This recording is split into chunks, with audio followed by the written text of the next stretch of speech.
Well, welcome to the Senate Doctor Show. I'm John Barrasso, an orthopedic surgeon from Casper, Wyoming, also a member of the United States Senate.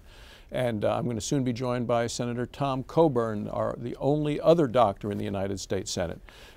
This has been something we've been trying to do just to hear from you, to try to help you talk about things that are facing our country with health care reform. And this is our second show. What we've done is have an opportunity for people to write, call, Twitter, Facebook, us, all different ways. And we actually have a lot of questions. We're going to try to answer them. Let's go to the first question right now, and in a second I'll tell you how you can hear from us. And the first question came in at the end of the show last week, and it's an email from Georgia. And here it is. My mother battled cancer for 5 years before losing her fight in October of 2007. One thing I can say for certain is that our family has no regrets over the health care that was provided to her. She had access to prompt treatment, excellent doctors, and top-notch medical facilities under her insurance plan at the time. Under the new proposed plan, my mother's prognosis from the beginning would not have looked very good in a bureaucrat's cost-benefit analysis, and her course of treatment might have been altered, resulting in a much shorter, lower quality of life and prognosis. She ends by asking, how can Americans be sure under universal health care that our best interest or the best interest of our afflicted loved ones will always be first? Well, it's an excellent question because health care is so personal. It is such a personal thing. It matters to you and to me and to our families. And I'm being joined now by Senator Coburn, who, welcome, Tom. We're answering a question from Georgia. From the healthcare market. Well, either that or surgery, one or the other. Appreciate your being here. Just answering this question from Georgia about a woman whose mother was diagnosed with cancer and who had excellent care. But her concern is, you know, what would have happened under kind of a universal health care system where in a cost-benefit analysis, it might not we've actually already looked at that. It's really interesting. In America, compared to Canada and Great Britain, you have a 40% greater chance of beating cancer than you do in those two countries. Today, with our current system. And if you look at the last 10 years, Americans, 1.2 million Americans are alive today who would not have been alive had they lived in one of those two countries. Under the quality, the treatment, the access to care, access to new technology, and access to drugs. And that's what you see happening. I mean, I look at this in terms of what happens if we have a government takeover of healthcare, if we have a government-run healthcare system where we become more like Canada, more like Britain. The care is not going to be there, and the results aren't going to be there. And you know, this woman obviously benefited from our care system, but from a cost-benefit analysis would not have done as well. And let me share personally in that regard. I am a two-time cancer survivor, both melanoma and colon cancer. And I can tell you, living in this country, especially with the melanoma a number of years back, the treatment that I received, I had about a 20% to 30% survival rate, 5 years. The treatment I received allowed me to go to medical school, to raise kids, and to get another cancer. But the fact is, I got diagnosed well and now have a great opportunity because of what we have created in this country in terms of intervention, in terms of people with cancer. So there's a remarkable difference in both treatment outcomes, but also availability. You know, even those who don't have insurance today, even though we're struggling, most of those people are getting the latest treatments. And my concern is we're going to destroy a system that works pretty darn well. It does. In an effort to try to improve it. We need improvement, we need reform, we need to make things better, more cost-effective. We need to cut the costs, and we can. 1 out of every $3 we spend today doesn't help anybody get well and doesn't prevent anybody from getting sick. But when you look at what's causing that, the federal government is causing a large portion of it. Well, we have now a video question coming in. I am the Regional Program Coordinator for the Central California Regional Obesity Prevention Program. So I represent an 8-county region in the Central Valley. And my question about healthcare reform is that I'm interested in knowing how preventive programs will be sufficiently funded to address the chronic disease issues that are happening for low-income community members. Well, that's a great question. Great question, because if we don't manage chronic disease, we'll never have sustainable health care that our children can afford, let alone us. And remember, half the cost of the health care in the government programs today, we're borrowing the money and charging to our grandkids right now. So her question is, how do we do that? The first thing we do is have payment reform. and payment reform that says we'll recognize that we're going to pay healthcare providers, not just doctors, but dietitians and nurse practitioners, to spend the time to concentrate on prevention and wellness. We have our payment system set on a government program, which is Medicare, which refuses to pay appropriately. As a matter of fact, they don't pay at all for you to take the time to spend and teach an individual what the risks are of behavior, what the outcomes will be, and also how do I help you accomplish the goal and understand what the goal is to keep you healthy so that you don't develop. Biggest problem with obesity besides diabetes is a 30% increase in the risk of cancer. So it's important that we change payment mechanisms, and that's set by Medicare, which Medicare doesn't want to change. And all the insurance companies and all the Medicaid and the SCHIP all follow Medicare payment philosophies. Well, and it always fascinated me as an orthopedic surgeon is Medicare would pay very little to help try to keep a diabetic healthy, try to teach them ways to keep their blood sugar down and under control, but boy, they pay me to cut the leg off. Yeah. And that made no sense to me. It doesn't, and we haven't changed that. And that's one of the things that isn't addressed whatsoever in the bills that are currently going through Congress that are being marked up. It is addressed by several other bills that don't have the opportunity to be marked up. Now, if people want to write us in or question us, they can do it at Twitter, www.twitter.com/Senate Doctors.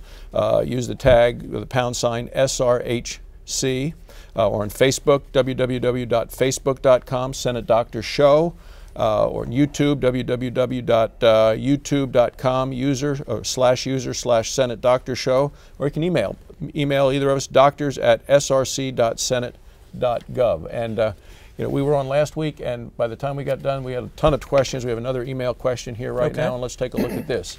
This is from a physician.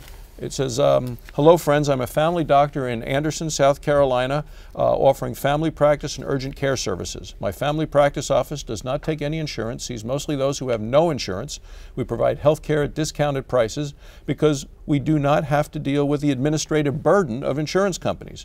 My fear and concern is that Uncle Sam will shut us down if we don't take the federal Uncle Sam plan. It seems private medicine is about to be euthanized. Can you give me and my patients any hope? Doctor in Anderson, South Carolina. Well, I think he has a right to be concerned with the plans that are going through.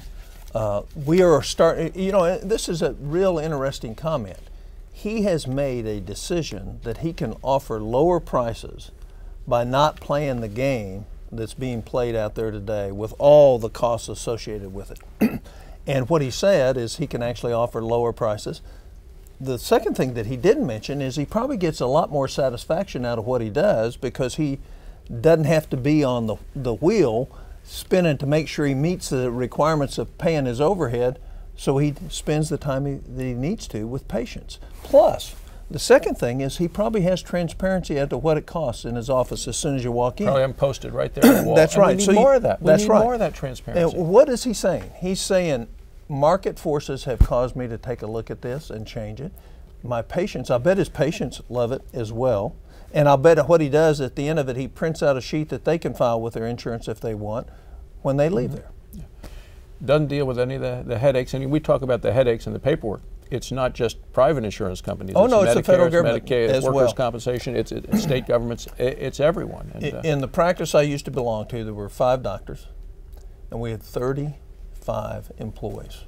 13 of those employees didn't do anything to help patients get well, prevent them from getting sick. All they did was meet the demands of Medicare, Medicaid, and the insurance industry. So couldn't we save some of that? And I have a friend in Oklahoma who did just exactly what this doctor in South Carolina did.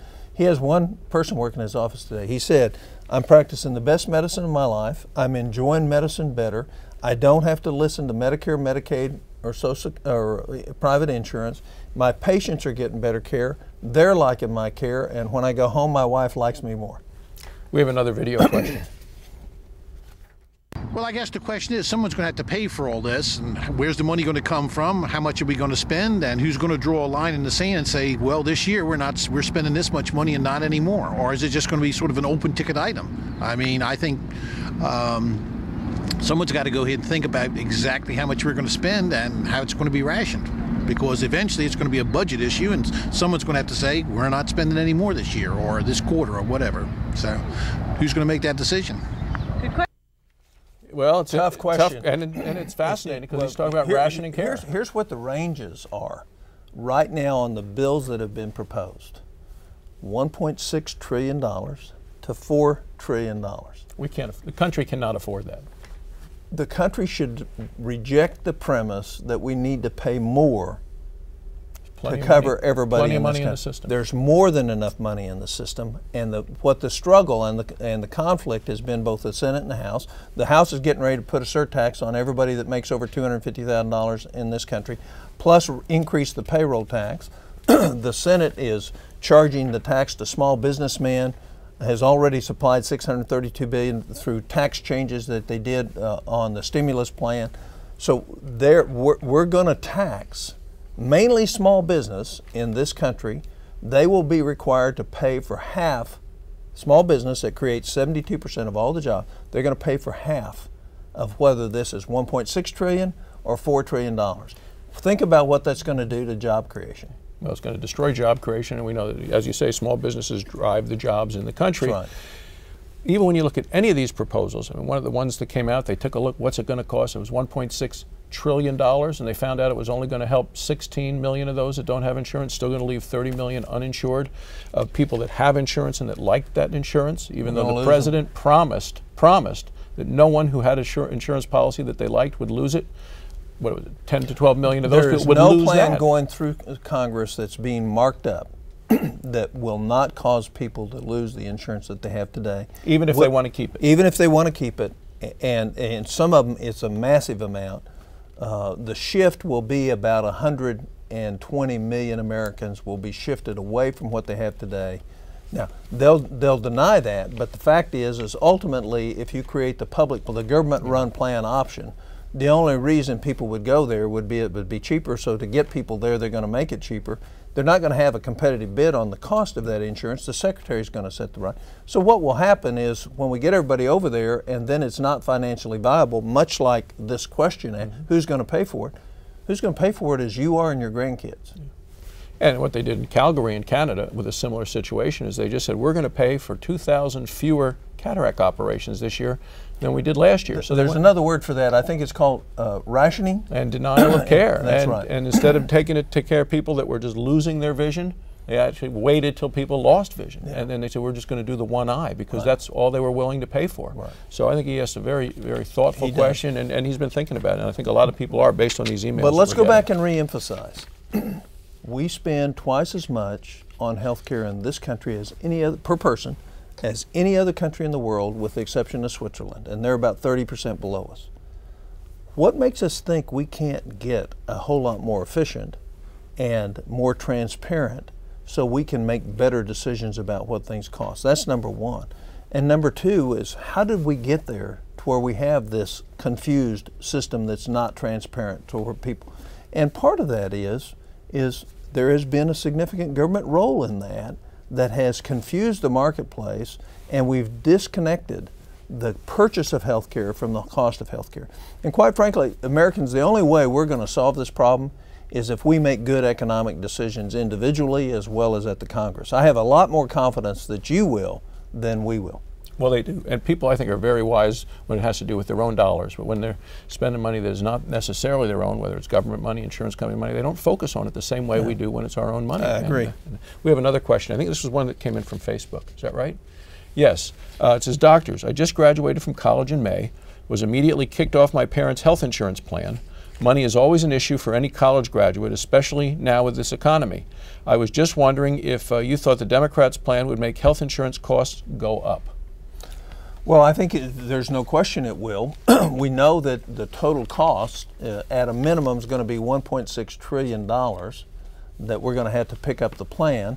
The costs are going to go up one or two ways. Either your health insurance premium is going to go up, and it's been increasing, and this is an important point. This young college graduate will pay $1,800 a year, higher premiums, because Medicare, Medicaid, S-CHIP does not pay what it costs to care for the people we've already guaranteed under a government program that we'll care for. So you pay three taxes. You pay a Medicare tax on every dollar that you earn, and your employer pays that, that's 1.45%. Then you pay income taxes, and now you're going to pay at least $1,800. And under this plan, that's going to go to about $2,400 per family per year under the plans that are being considered under Congress today. So you get another $2,400 worth of taxes through an increased premium for your private health insurance. And this young person, I mean, through some of these mandatory plans that are out there that said everybody has to buy insurance, this person's going to be paying more. They're going to be paying for some older person who, and this person may be healthy, goes to the gym, works out, and don't get any credit for that. They may not smoke. They're going to be paying for somebody who smokes, is overweight, eats too much, and exercises too little. Raises another point. Why shouldn't you be able to decide what you want and what is best for you and your family, rather than somebody say, here's what you have to buy? And that's what's in the plan. Yeah. And so we take freedom away from you if we don't allow you to pick what is best in your best both health and economic interest. And we get to choose from a large number of plans as members of the work that payroll come out of the federal government, and most people are pretty happy with that. They just turned down an amendment of mine that said all members of Congress will go into, actually they didn't turn it down. Senator Dodd took it away and then he'll throw it out before it gets to the floor, that said we'll go into the public plan. If it's good enough for everybody else, then the members of Congress ought to have to be in it as well. Well, we'll see how that plays out. I'll bet it's not in there when it gets to the floor. What do you bet? I think we have a video from yesterday's committee. Let's talk about not Medicaid in terms of numbers and statistics and actuarial projections and logarithms and so on. Let's talk about them in terms of human beings. She raises the issue of Medicaid, which is a program set for people below the poverty level. I know in my home state of Wyoming, there's a match, as there is in your state of Oklahoma. Some money put up by the state, some money put up by the federal government, and I took care of every Medicaid patient ever came to our office, ever called, who ever needed help. Although, as you know, they were paid less for those folks. So there's the shift that you charge other people with insurance more to make up for what. Half the babies I delivered were Medicaid. Yeah. So we want to think of them in terms of what we can do best to help with their health care.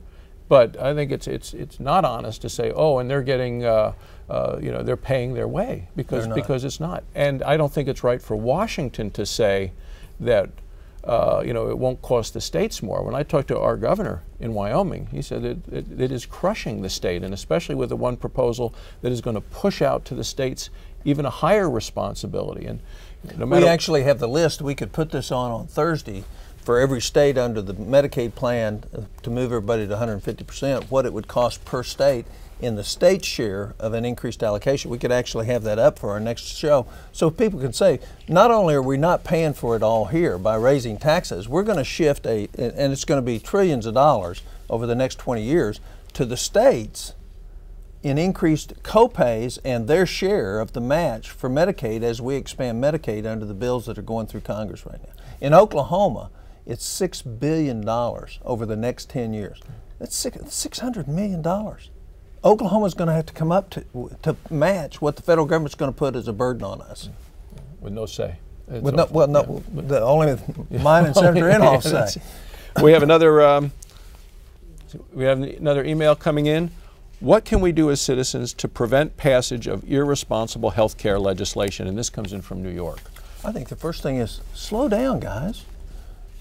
This is the biggest piece of legislation that has ever gone through the Congress of the United States. It affects 1/6 of our economy. Every individual in this country will be impacted. And we're on an artificial deadline to get it done before the American people can see what we've done. We just took one portion of the bill, which is 940 pages, and we've spent 13 days on that section. This bill is going to be 3,000 pages when it's through. What is the rush? Let's get it fixed, but let's do it right. And getting it right is much more important than getting it fast. Last week they asked Steny Hoyer, one of the Democrats in the House, if he thought members of the House were going to read the bill before they voted, and he laughed. I mean, he actually laughed out loud and said, no, if we had to wait for people to read the bill, this would never pass. I think what we really ought to do is take this bill home with us as members of the House, members of the Senate, over the time, in August, before up to Labor Day, travel around the state, our own home states, talk to people, listen to people, say, what do you think about this part? What do you think? the thing that has just befuddled me here is that in the Senate and Congress, they vote for things. You have to vote for something before you get to go. Before people could go home for the 4th of July, they had to vote in the House on the cap and trade bill. Before people went home for over Washington's birthday, they had to pass the president's stimulus package. I say, what's the rush? Let people take the bills home, visit with people, have your town meetings, then come back and vote, because all the great ideas, I think, come from around the country. They sure don't come from here, Tom. Well, I think the other thing is that all these bills ought to be put online. We've got them. They make it in non-PDF format, so we can't take it into our office and then put it up on our own website. But what's wrong with letting American people look at these bills? You know, the assumption is all the knowledge is in Washington. And you just very carefully outlined that it's not.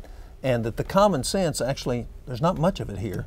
Most of it resides out of here. And we ought to let that rule of common sense center over this bill for 4 or 5 weeks so we can get real ideas that are positive solutions for this country that aren't just centered on what politicians or influential groups might think. Yeah, and what I see in Wyoming is whenever Washington has a one-size-fits-all approach, it's not good for Wyoming. It's not good for the country either as a whole, and it always costs more than we said it will. Yeah.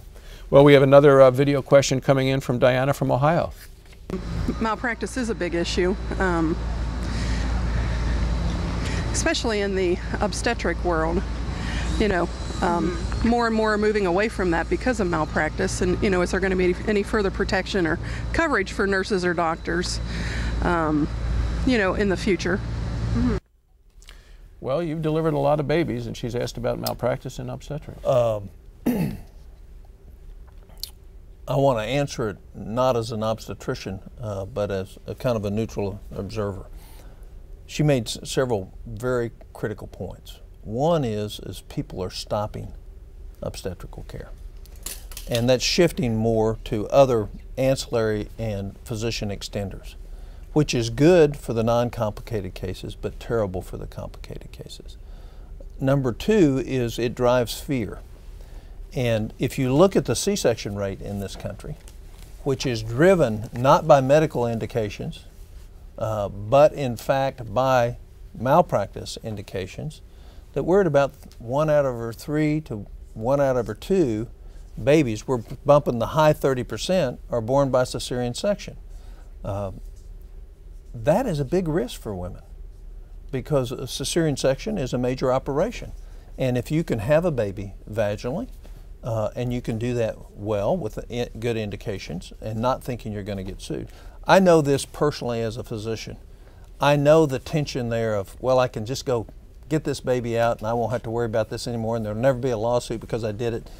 Whereas in what's in the best interest of your patient and your new patient to be gets blown out of the water by what the malpractice is. It's a very big problem. There's absolutely nothing in these bills to address that because the trial lawyers are strongly supporting the other side of the aisle in terms of how we walk through. And it's honestly, there's 66 senators who are lawyers.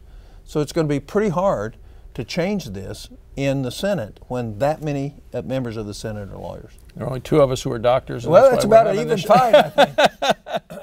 Well, lawsuit abuse is a big deal. And it's not just in medicine either. Yeah. Well, the whole country. But also, I mean, you talk about the money that's in the system for health care that could be used.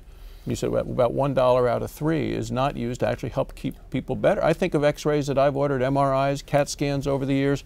Were they treating me or the patient? I just wanted to make sure it wasn't that 1 in a million case, and I didn't want to miss something, mostly for fear of a lawsuit. So you went the extra mile with the technology, which really costs us a lot of money. Yeah. What we do know is doctors order $180 billion worth of tests a year that nobody needs. And they're not doing it to put money in their pocket. They're doing it to prevent somebody saying, why didn't you do this, doctor? When in fact there's no indications. The patient gave you no indications. And it's where we think medicine's all science when it's not. It's 40% art, 60% science. And we're not right all the time. But what we have to be is being an inquirer of our patient. We've got to have the time to do that. And we have a medical system today that says you can't do that. You don't have time because you can't pay your bills based on the reimbursement from the government programs. Fascinating. If any people want to reach us, we can do it at www.twitter.com/Senate Doctors. Use the pound SRHC. Facebook, www.facebook.com/Senate Doctors Show. We're going to be back Thursday. This has been terrific. I mean, this is a great chance for us. You've been a patient. My wife's a breast cancer survivor. Mother-in-law who's on oxygen, on Medicare. I mean, we live these things just as patients personally, and then we've seen it from the other side, practicing medicine. We come from communities where we know people. We go home a lot. I'm home every weekend, talk to people on the streets, and people I've talked to in Wyoming say, this is great, keep doing it. I think it's been magnificent. Please email us, call us, write, get to us. Email doctors@src.senate.gov. We'll be back Thursday, same time. Thank you.